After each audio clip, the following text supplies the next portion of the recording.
धर्मेंद्र और हेमा मालिनी एक दमदार कपल, जिनकी लव स्टोरी किसी फिल्मी कहानी से कम नहीं है। दोनों ने अपने परिवारों के खिलाफ जाकर एक दूसरे से शादी की, क्योंकि धर्मेंद्र पाजी उस वक्त पहले से ही शादीशुदा थे और उनके बच्चे भी थे। लेकिन इसके बावजूद भी वे हेमालिनी पर इस कदर फिदा हुए कि खुद को रोक ही नहीं पाए और इस हद तक दीवाने हुए कि हेमा जी से शादी करने के लिए अपना धर्म तक बदल बैठे। कहते हैं हेमा जी का जादू उन पर पहली मुलाकात में ही चल गया था। तो आखिर हेमा मालिनी और धर्मेंद्र की पहली मुलाकात कैसे हुई, वो कैसे फिल्म सेट पर पहली बार मिले थे, कैसे एक मुश्किल सी प्रेम कहानी शादी में तब्दील हुई, कैसे विपरीत परिस्थितियों में इनका प्यार परवान चढ़ा। आज की इस आर्टिकल में हम बॉलीवुड के ही मेन और ड्रीम गर्ल की लव स्टोरी के बारे में बताएंगे। हेमा मालिनी और धर्मेंद्र की पहली मुलाकात एक इत्तेफाक थी, लेकिन हेमा जी के लिए ये मुलाकात जिंदगी भर के लिए एक याद बनकर रह गई। दरअसल वे पहले बार का अब्बास की फिल्म के प्रीमियर पर मिले थे। तब हेमा मालिनी बॉलीवुड में नई नई आई थी और नई नई हीरोइन बनी थी, जबकि धर्मेंद्र पहले से ही बॉलीवुड के जाने माने स्टार थे। उन दिनों हेमा मालिनी बॉलीवुड स्टार राज कपूर के साथ फिल्म सौदागर में काम कर रही थी, लेकिन तब तक वो फिल्म रिलीज नहीं हुई थी, जिसकी वजह से लोग हेमा को ज़्यादा जानते नहीं थे। खास तौर पर हेमा को इस प्रीमियर पर इसलिए बुलाया गया था ताकि उन्हें फेम दिलाया जा सके। प्रीमियर का जब इंटरवल हुआ तो स्टेज पर हेमा जी को बुलाया गया, तो स्टेज पर पहले से ही मौजूद धर्मेंद्र की नज़रें हेमा मालिनी पर ही टिकी रह गई और उन्होंने शशि कपूर के कान में कहा, कुड़ी बड़ी चंगी है।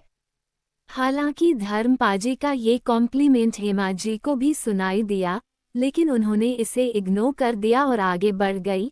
धर्मेंद्र का ये कमेंट हेमा जी को अच्छा नहीं लगा, लेकिन उन्होंने उस वक्त कुछ नहीं कहा। बाद में जब हेमा मालिनी को धर्मेंद्र से ये कहते हुए इंट्रोड्यूस कराया कि ये राज कपूर की ड्रीम गर्ल है, तब दोस्तों किसे पता था कि आगे चलकर ये धर्मेंद्र की ही ड्रीम गर्ल बन जाएगी। पहली मुलाकात पर दोनों ने एक दूसरे को बस नज़दीक से देखा था, कोई खास बातचीत नहीं, कोई दोस्ती नहीं। धर्मेंद्र और हेमा मालिनी की अगली मुलाकात 1970 में आई फिल्म तुम हंसी और मैं जवान के सेट पर हुई थी। ये वो फिल्म थी जिसमें ये दोनों स्टार पहली बार एक साथ काम कर रहे थे।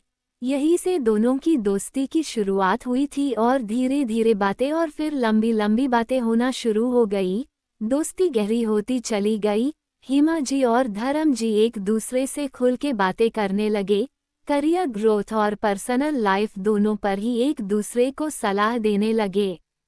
रोज रोज की बातों और मुलाकातों ने दोनों का रिश्ता दोस्ती से आगे बढ़कर प्यार में बदल दिया और धीरे धीरे दोनों का प्यार परवान चढ़ने लगा। हालांकि धर्मेंद्र पहले से ही शादीशुदा थे, ये बात हेमा मालिनी जानती भी थी, लेकिन उनकी दोस्ती बढ़ती रही और वे बेहद करीब होते गए। लेकिन जब हेमा मालिनी के घर पर इस रिश्ते की भनक लगी तो उन्होंने इसका विरोध किया और साफ इनकार कर दिया, क्योंकि वे नहीं चाहते थे कि उनकी बेटी एक ऐसे इंसान के साथ जुड़े जो पहले से शादीशुदा है। वे चाहते थे कि उनकी बेटी का रिश्ता एक सुरक्षित और इज्जतदार घर में हो। और तभी बात चली एक्टर जितेंद्र की। जितेंद्र और हेमा एक दूसरे को इंडस्ट्री के माध्यम से जानते थे और दोनों को फिल्मी पर्दे पर काफ़ी पसंद भी किया जाता था, इसलिए उनके परिवार को लगा कि ये रिश्ता एकदम परफेक्ट रहेगा। इसलिए दोनों की शादी भी तय कर दी गई, यहाँ तक कि शादी की तारीख और जगह भी तय कर दी गई थी। इसी बीच जब धर्मेंद्र को हेमा मालिनी और जितेंद्र की शादी की खबर मिली तो वे पूरी तरह से टूट गए और मायूस हो गए। फिर जो हुआ वो किसी फिल्म की तरह ही था।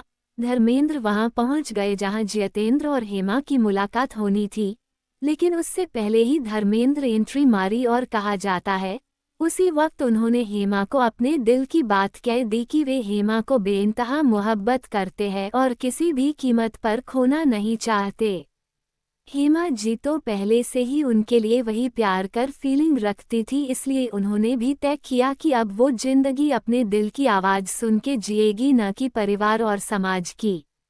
हालांकि बाद में दोनों के परिवार की ओर से तमाम दिक्कतें आई, लेकिन विरोध और नाराजगी के बावजूद भी दोनों 1980 में शादी कर ली।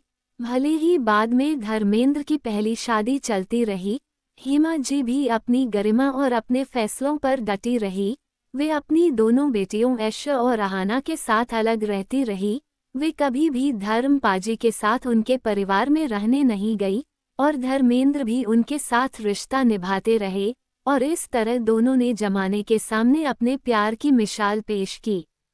भले ही आज धर्मेंद्र हमारे बीच नहीं रहे हैं, लेकिन उनकी प्रेम कहानी, उनकी फिल्में और उनके किस्से, उनका अंदाज, उनका स्टारडम आज भी लोगों के दिलों में बसा हुआ है, जिसे लोग शादियों तक भूल नहीं सकेंगे कि धर्मेंद्र एक स्क्रीन के हीरो नहीं थे बल्कि वे एक एहसास थे जिसे लोग महसूस करते हैं।